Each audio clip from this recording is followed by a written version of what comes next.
All right, welcome back to our DNA, a podcast we're focused on personal and generational growth. My name is Brandon Duplessis. We have Philip Price and David Medina. We left off, Philip and I had a chance to introduce ourselves, but David, I'd like to hear more of your story. Yeah, sounds good. Thank you, Brandon. So let's go with, you know, I'm 25. I've been kind of changing my life a lot in the last, I guess you could say, like 3 years since, the end of COVID.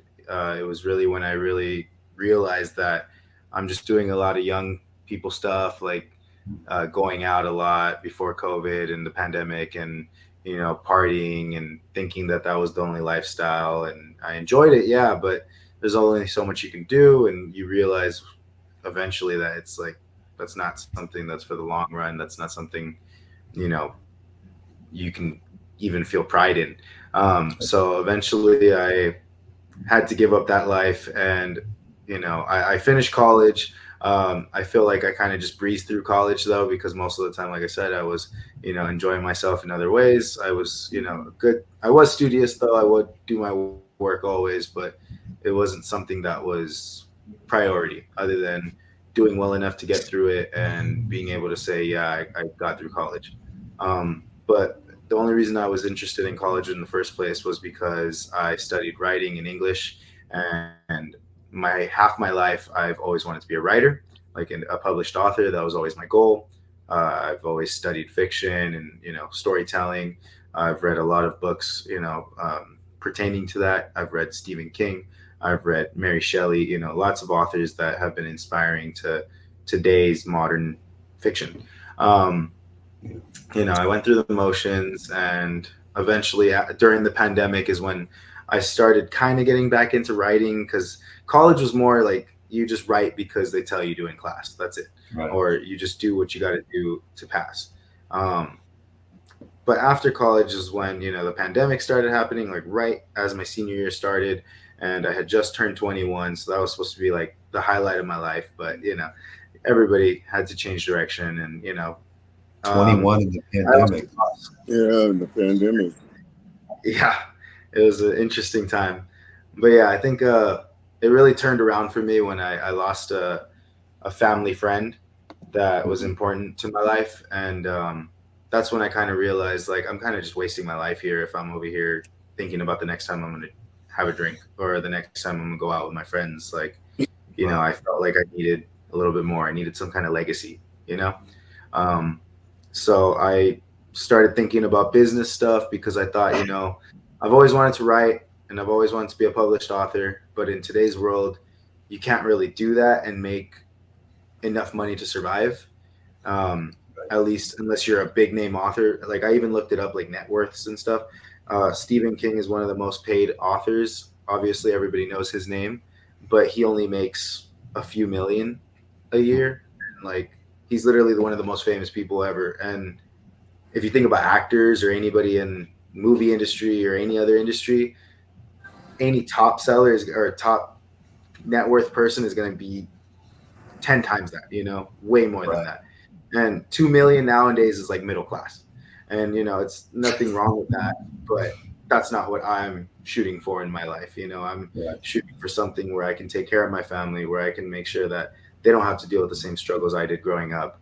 um, so that's why I got into marketing mainly at first. I finally got my book created, published in 2022, I believe. I might be butchering the date, Awesome. but definitely it was one of the my most prideful events, because I finally got something published. It was through Right. Amazon. It was a friend that drew it. But again, it's not something that was going to help me quit my day job. I think I was working at a school at the time. So it's a published book on Amazon right now. Yeah, yeah, yeah. Somebody wants to It's get it, they called. can go. Hey, I It's don't have a yeah. book on Amazon that I someone don't can either. purchase. You I know, don't. That's a hey, compliment. that's Mhm. you're 25. You got a published Yeah. book. That's you should be proud. Well, It's dope. thank Good you. for you. It was You did definitely one of the something. exciting Good. moments. Yeah. Good for you. So yeah, it was Congratulations. basically. I'm sorry. Congratulations. That's a good. That's Yeah, a nice. thank you, Philip. Mhm. Appreciate it. Yeah, that was 2 years ago, and it was a book about owning a pet during the pandemic. It was drawn by my friend who also did the logo for this podcast. Shout out Javi.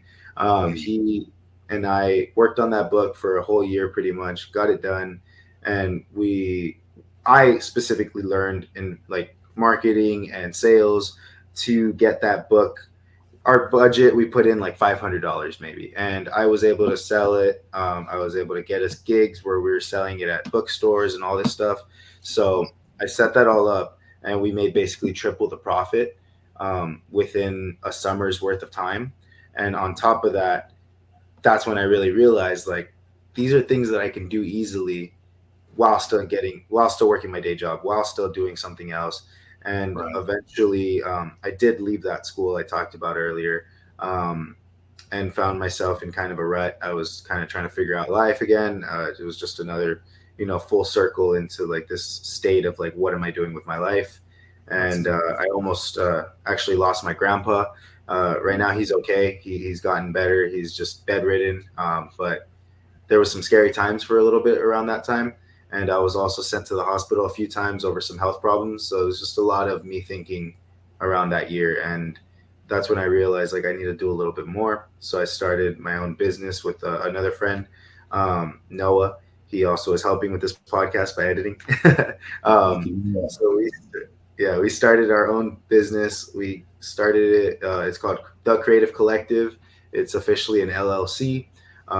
What we do there is we throw events right now, kind of setting up for people in the music industry, other art industries like poetry, published authors. We just try to help anybody we can. We help network them. We help give them a space to perform. And we've been doing really good. We've started in December, and it's just been like kicking off. I literally find people at like Target now who know me, and I'm like, oh, like, I don't know who they are, but I instantly want to know who they are because I got to network with anybody. Awesome. Sorry, what'd you say, Brandon? I said you're Target famous. Oh yeah. Yeah. There you go. Hey, man. Yeah. I used to work at Target, so that's funny. But just it's been an amazing journey. Through the Creative Collective, I also found reconnected with a friend. Her name's Deb. So now I'm also helping her with music management, booking her at least 1 to 2 gigs every month, getting her paid, getting me paid.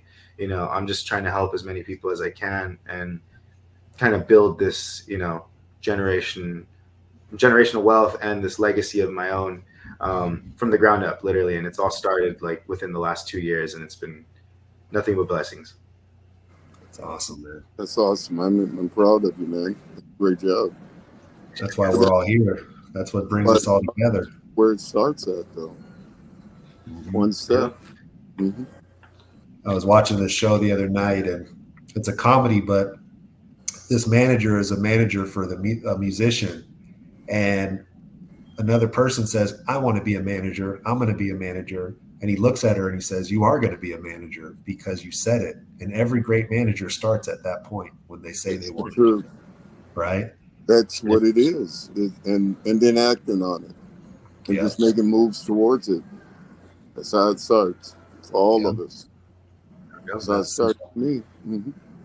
Yeah, taking action and taking that step. And you mentioned something too, David, like I think I followed it correctly. You put your book out, but then you kind of got into a little bit of a rut after that too, right? Like what was next for you? And then you had these scares and you had these real life scenarios happen that kind of make you rethink and reevaluate. But you could hit a goal sometimes and still feel like what's next, like you get that thing done and you've hit that goal and then you feel like you're back to nothing again, right? Right back to square one or zero. Yep. And you got to pick it up. It's a climb that you never get to the mountaintop. You continually are trying to find new adventures and new things to conquer. And that's life, Yeah. It keeps us moving if we keep trying, Was there a direction that you took that you could say you failed but learned a lot from? Oh, and you're talking to me? Yeah, either one. I think I'm curious on both ends. Yeah. That would take the whole hour if I tell you the failures and I mean, success don't come without failures.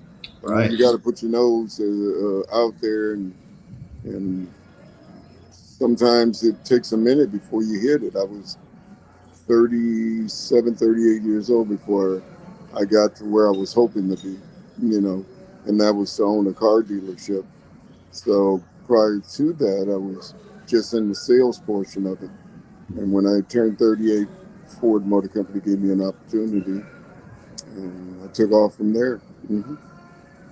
But there was a lot of failures because, unless you have a clear-cut journey set out in your mind of where you want to be. I knew it was in the car business, but I had to get the time and I had to get the money because it's a very expensive project to want to own a dealership. Right. And you can't just go there with $100,000. You have to have, probably about today's market, about 20% of what that dealership is worth. They've made it a little harder. I went in years ago, it was only 10%. And so it's double. But you still can do it. You just got to come with some cash, either through investors or whatever. And I'm trying to help my son, Gary. He wants to do what his dad did. And so I'm going to try to help him with investors to get in, and they'll be partners with him. I'll help him to run it, but I'm just as a kind of a silent partner, be in the background. Mm-hmm. Silent. To be his story. Mm-hmm. To be his dealership.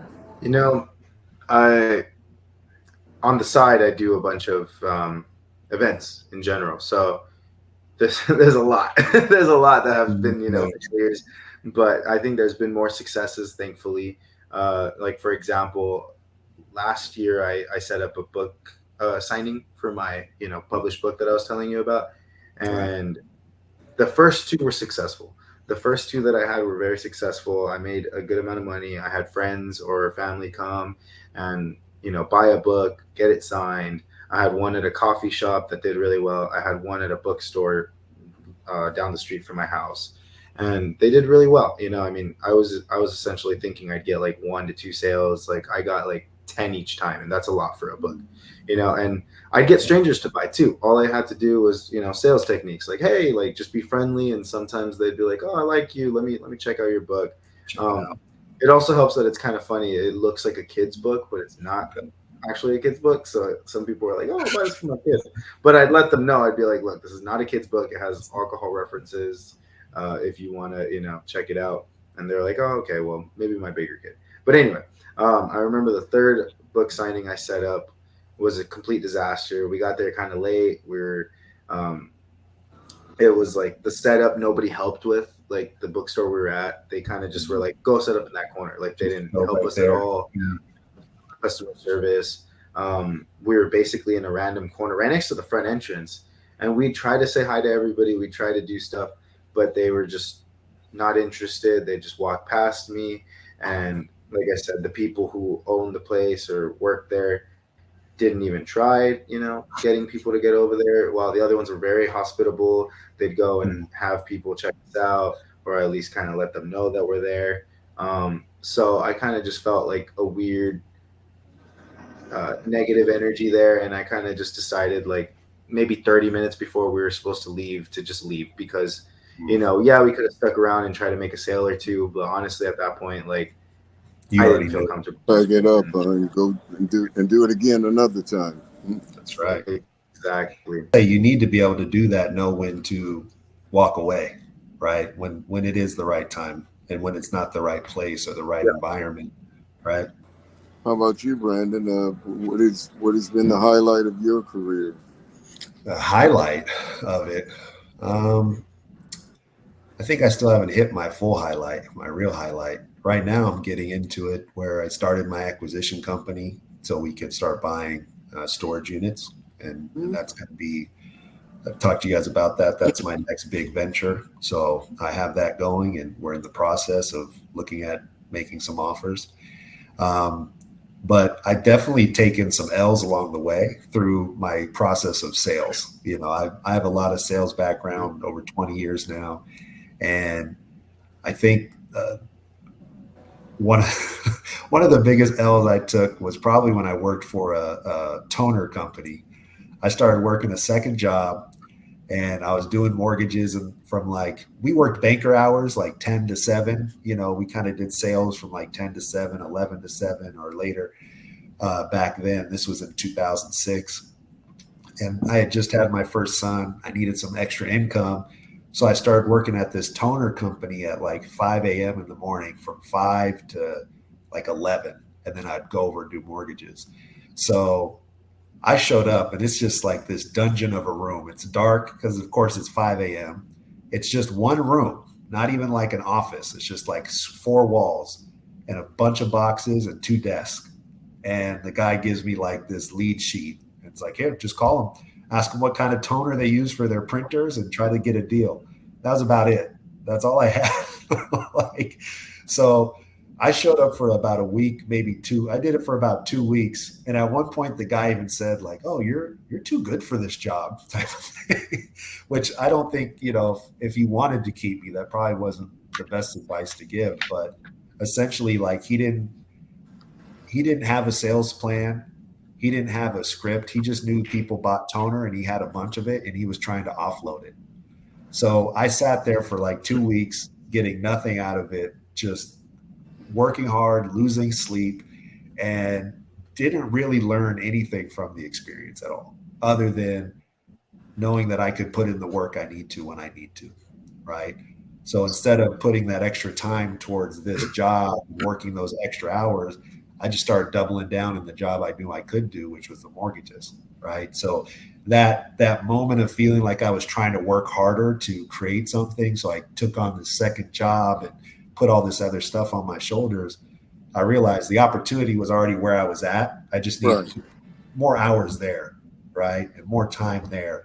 Instead of showing up at 11, work, I was working from 8 to 8. I put in more time where I could, versus trying to overload myself in an area that just wasn't going to pay out, Well, when you discovered, though, did you discover that the toner was not you, maybe, doing that because you really part of your spirit of who you wanted to be? You were going through the motions, but were you really excited about being there? No. And maybe like that guy said, it wasn't for me, kind of, maybe that was his way of saying it.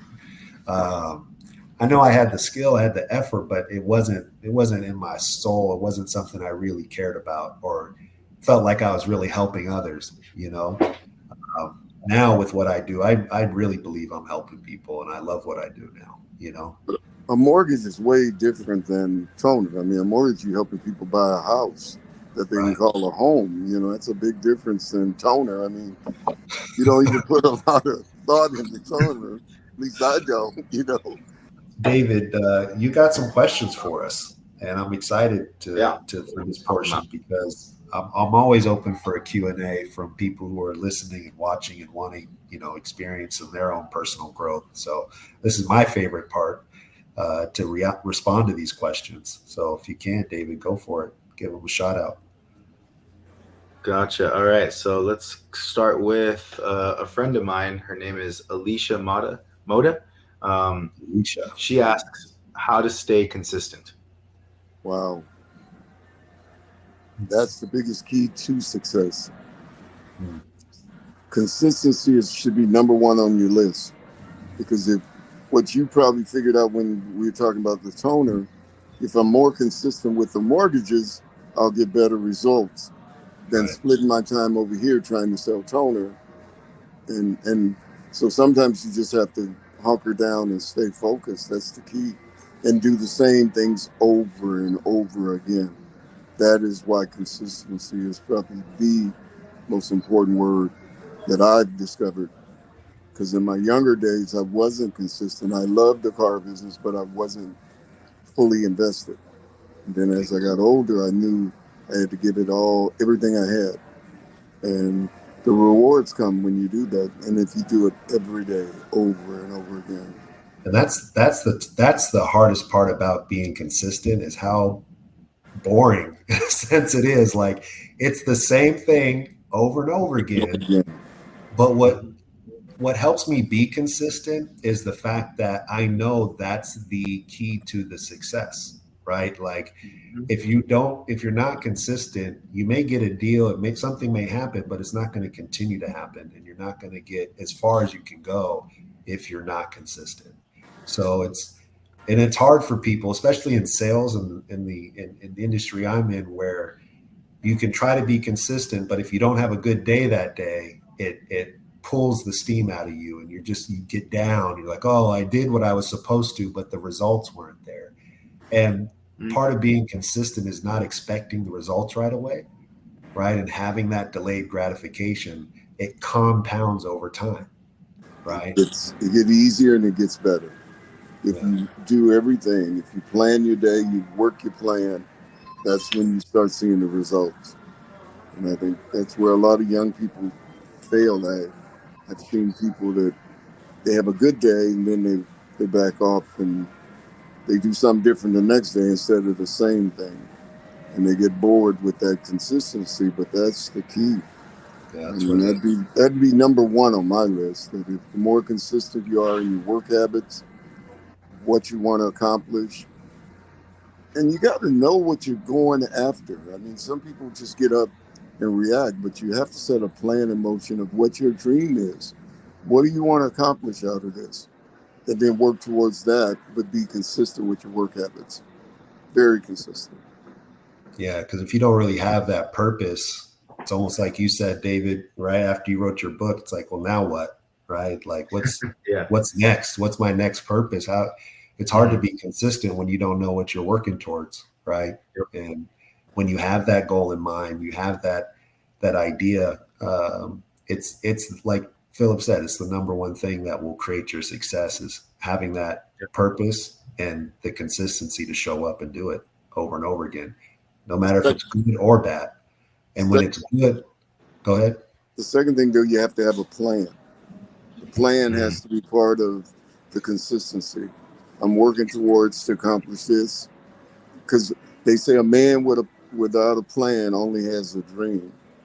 It's not until you put it together and know how you're going to get from here to over there. That's when you really start seeing, okay, I made 2 steps today. Now tomorrow I'm going to try to make 5 steps, and I'm working towards getting over there. And you have to determine, like, whether it's you selling gold, I'm going to sell this much today, tomorrow I'm going to sell this much. Whether it's selling cars, I'm going to sell 2 today, I'm going to sell 3 tomorrow, I'm going to sell 2 the next day. You know, you have to have a plan of action. And then at the end of the month, this is what I'm going to accomplish out of it. And this is what it's going to show for me. And I'll be 1 step closer. But you have to do that over and over again. You can't take... I've seen guys in the sales business, they'd have 1 great month, and then they spend the whole time celebrating. That's what I was about to say. That's where I was going. That's where I was going. You got to stick to it, even when you... And I've been a victim of it in a sense where I've definitely taken time off and enjoyed my success when I've had it. Don't get me wrong, enjoy your success, but know that when you enjoy that success, you're slowing down the ship. You know, you're slowing down your momentum of the hard work and the consistency that you put in, right? So when you make good money, or when you have a good month, or you get that first book signing, or whatever it is that you're trying to accomplish, you continue to go. No matter if you don't get it, continue to go. If you do get it, continue to go. It's that consistency of continuing through the good and the bad, right? And knowing that that's what it takes to get through really to that that goal that you're trying to achieve. And here's the thing, you never really get there. If you really understand this thing we call life, you never really hit the finish line. You just constantly trying to be the best version of who you are every day, and be more consistent and more aware of everything about your industry, whatever industry you're in. If it's book writing, if it's selling gold, if you sell clothes, or you sell whatever. But if you really look at life, selling is a large part of most businesses, because you have to present yourself. I mean, everybody that, whether it's a politician, they're selling us. Whether it's selling cars, they're selling us. Yep. Whether it's real estate, they're selling us. Sales is a big part because people do business with people they like. Yeah. If they don't like you, they don't want to do business with you, you know? Yeah.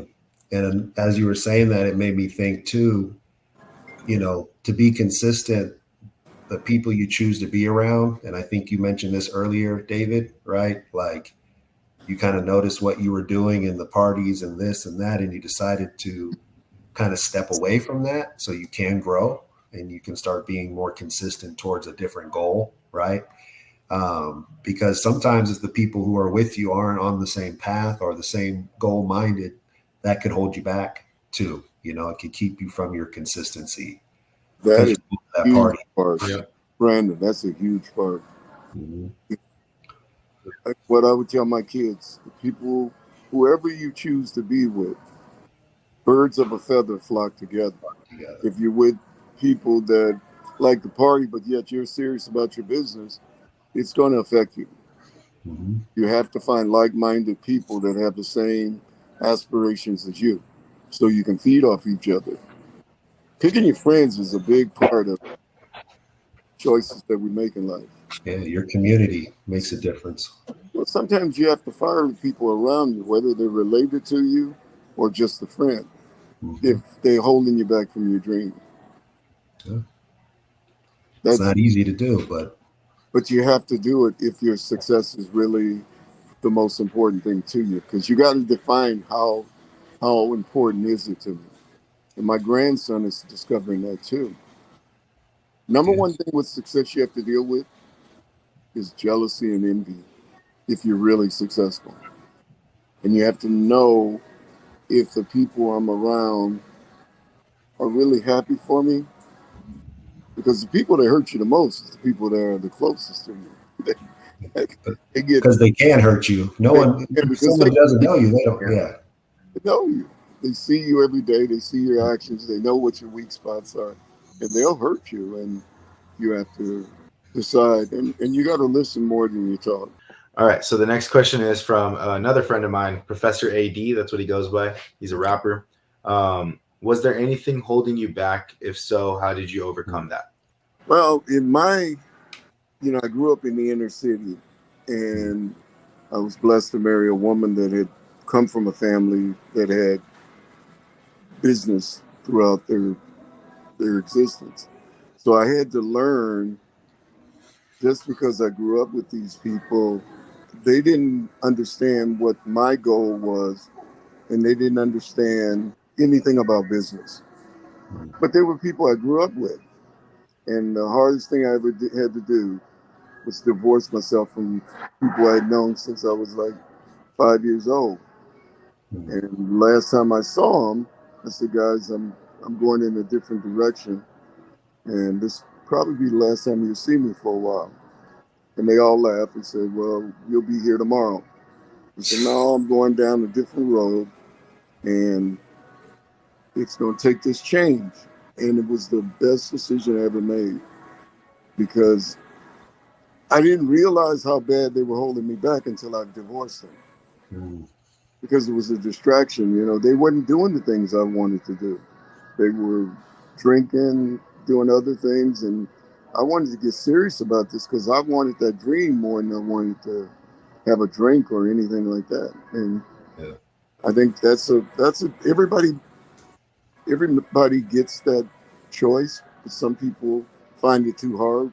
And you see it with athletes a lot, that a lot of pro athletes come from tough times, and they try to bring all their friends from the neighborhood with them, and look at how many times some of them get burned. Well, like you said, they just brought the neighborhood with them, and they know what happens in the neighborhood. So it's like, what's going to happen? It's going to happen in the same place, or same thing's going to happen in a different place, right? But look at that basketball player for the Memphis Grizzlies, John Moran, superstar in the basketball league. He brings all his friends along. He had a period there where he got suspended for 5 games. Then he got suspended for 25 games. And I'm sure the NBA sat down and said that you either got to divorce your friends or this.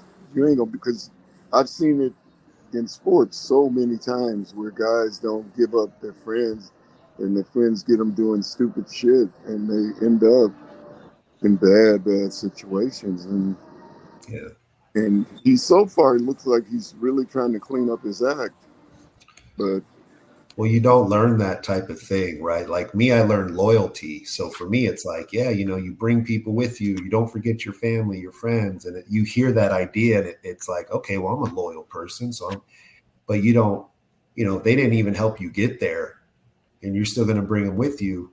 You may have to deal with the consequences of that, And I think I've been blessed to where the people around me, most of them have gone in successful paths, and I grew up in a place where success was around me, but my family was not successful overall, right? And I had to learn to not take their fears on. Like I hear a lot of times, oh, I could never do that. A commissioned only job, I could never do that. And I've learned to say, you're right, you couldn't, because you're telling me you couldn't, right? People tell you they are. I never had a consistent salary in my entire life since 1972. I don't want one because that means I'm stuck. A guy named Rick Mobeck and Jay Brown was the first people I worked for. And he says, partner, he spoke with a Southern accent. He says, you know why I love this business? And I said, Mr. Brown, Mr. Mobeck, why? He says, because nobody tells me what I'm worth. He says, some months I'm worth $1 million. Some months I ain't worth shit. He says, but at least I have the choice to determine my value. And that's what has kept me in this, because if I'm feeling great and I can go make 50 grand this month, I feel good. If I only make 5,000 next month, I ain't got to blame nobody else but myself. And that's why it was always exciting to me. I tell people all the time, I was blessed that I never worked a day in my life because I did something I love. So I didn't hate going to work. It was work. You enjoyed it. Another thing a Chinese guy told me at the Iron Horse in San Francisco. I'm 22 years old. He says, do you know what being rich is? And my answer was, yeah, when you got a lot of money. He says, no, you're rich when you don't know if you're working or playing. When you get up in the morning and the day don't seem long enough because you're just having too much fun. You're so excited. You're like, it's 7 o'clock. Where did the time go? I'm just having so much fun. That's when you're really rich. But if you hate what you do, I don't care how much money you get. After a while, it becomes a dread and a drain on you. Well, you said something for me that kind of sparks or reminds me of what my answer is to Professor AD, coming with the challenges and what we've done to overcome them, which I think the biggest thing I've had for me is myself, right? I've been my biggest challenge. Looking back, I just started my acquisition company this year and I'm happy I've done it. And that's one thing I've done to overcome myself is still give myself grace when I have done things. For example, I wish I would have started seeking more knowledge when I was in my 20s and looking for the community and the help that I needed to pursue my goals versus just doing them on my own, which was nothing. I didn't do them. I didn't get them done. Where now that I'm older and I've learned more, I'm pursuing the idea of community, getting mentorship, learning from those who have done it before me. I want to own these things, but yet I hadn't put myself in the position to learn about it yet. So in that scenario, I was my worst own enemy, So and in many cases, myself and my mindset has probably been the biggest challenge for myself. Right. And I think, like you were saying, Philip, that's most of us. But you have to, when I got my first chance at owning a dealership, I called Ford Motor Company. I'd only been in there a week. I said, who is the best minority dealer that I can go speak to? And they said, well, Leonard Nash is by far the best, him and his partner, Dave Bartel. I called him. I don't know him from Adam. I called him and I says, hey, Leonard, my name is Phil Price. I just bought a dealership called Red Bluff Ford. And I heard you're the best, and I got to learn from the best. And he laughed and he says, who the hell are you? I don't know you. I mean, I said, well, I called Ford and I said, who is the best? And all I want to do is be able to shadow you for a week. Man, after that week, you couldn't tell me nothing because I saw the best doing it and what they do and the habits it takes to make that success. I didn't try to reinvent the wheel. I went back and emulated what I saw that works, but in my style, and the rest is history. Sometimes people want to do it so grandiose because they want to do it my way, and I don't want to see how other people do it. I tell people I was like the Japanese. I copied what's the best. What works. Why? Don't try to. Sometimes people try to reinvent the wheel. And I've seen Ford Motor Company do that. They say, we're going to go with this new program and it's going to be greater, better than it's ever before. And you look up there and then they try it. They put all these billions of dollars behind it. And then they come right back to the center where they were. And then they say, oh my God, that didn't work. Well, you've been doing it this way for 100 years. Now you're going to try to do it another way. Excuse me? That don't work. And for me, it's definitely been the same, which is learn from those who have done it before. And those are the reasons I have taken to success, right? Like the things that have been successful for me are because of those people and mentors. And the places where I haven't seen the challenges, it's myself. I didn't seek it. I didn't put the time and energy towards it, and that's usually where my biggest challenge is putting it all on myself to do things on my own versus reaching out and getting that help when I need it. Nobody gets there by themselves. Yeah. If you believe you can do it by yourself, that's a lonely road that don't work. Yeah. It takes a village, it takes people, it takes know-how, and you got to be willing to ask questions. And not to be afraid to say, I don't know. One of the things I used to do in my management meeting, I'd say, I'll give $500 at this meeting, whoever comes up with the craziest idea. Craziest idea, you get the 500. You know what that did? It took all the fear away. So now anything hey boss, I don't know how you're going to like this, but I think this is a crazy idea, but what do you think about this? You know how many brilliant ideas came out of that? When you took the fear away, they'd be fighting for that $500, and you sitting there going, "Damn, I'm learning everything. This is let's do this here again. Okay, let's do another $500. Who's got the craziest idea?" Because then they're not scared to talk to you. They're not scared to tell you what they're thinking, and they're doing it every day. I was going to say it reminds me of with my kids, and Valerie came up with this, and she read it somewhere else too. But I'm happy we adopted it. We try to get our kids to talk to us at the dinner table, right? How was your day? Fine. So we started asking more deeper questions like, oh, what kind of failures did you have today? Or like, what kind of, like, what mistakes happened? Like what happened to your life that was kind of just a fail? And we just start we have so much fun laughing at ourselves for thinking, oh, Dad, today, this was so bad. And we can't even get it out because we're laughing at knowing that something is coming, but it lightens up the idea of conversations, and it lowered the fear of, because when you say fine at first, you're actually fearful of talking about the bad things, or you're just kind of don't even want to re-engage with it. But when we asked them that other question in a different way, it actually brought light to it. It opened up more communication between us and the kids. So it's all how you come about it to get these conversations going, right? Said the same thing, but in a different form. Right. You said the same thing that I said in that manager's meeting that you're doing with your kid. You ask that question, because if you just say, how was your day? And they say, well, fine. Where do we go from there? What was the challenge today? What really made it hard for you today? Can you tell me what happened?